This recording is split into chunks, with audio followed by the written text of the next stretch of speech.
नमस्कार मित्रांनो, मी विशाल आपल्या विश विचार या यूट्यूब चॅनलवर मनपूर्वक स्वागत करतो.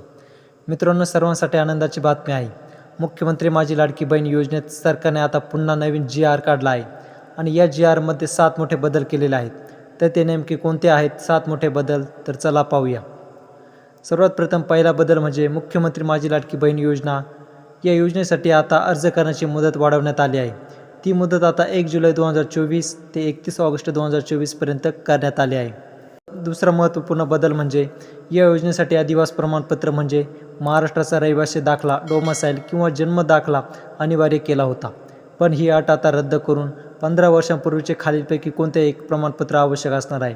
म्हणजेच रेशन कार्ड, मतदान ओळखपत्र, शाळा सोडल्याचा दाखला किंवा जन्म दाखला यापैकी कोणतेही एक प्रमाणपत्र चालणार आहे.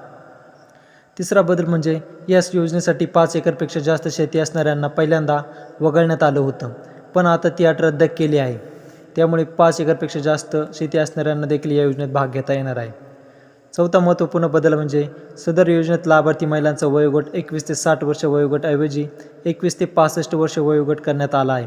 त्यामुळे आता 60 ते 65 या दरम्यान वय असणाऱ्या महिलांना या योजनेचा लाभ घेता येणार आहे.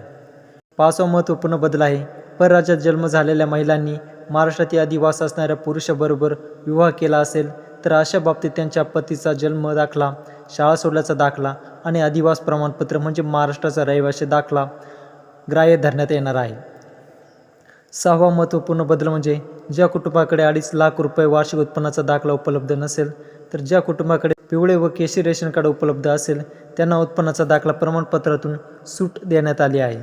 शेवटचा आणि 7वा बदल असा आहे की सदर योजनेत म्हणजेच मुख्यमंत्री माझी लाडकी बहीण योजनेत कुटुंबातील एका पात्र अविवाहित महिलेला सुद्धा या योजनेचा लाभ देण्यात येणार आहे. तर हे होते मित्रांनो 7 मोठे बदल.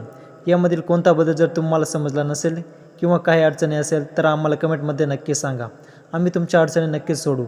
तर हा व्हिडिओ आवडला असेल तर जास्तीत जास्त लोकांपर्यंत शेअर करा आणि लाईक देखील करा. आणि असेच माहितीपूर्ण व्हिडिओ पाहण्यासाठी आजच आमच्या विश विचार या यूट्यूब चॅनलला अवश्य सबस्क्राईब करा. जय महाराष्ट्र.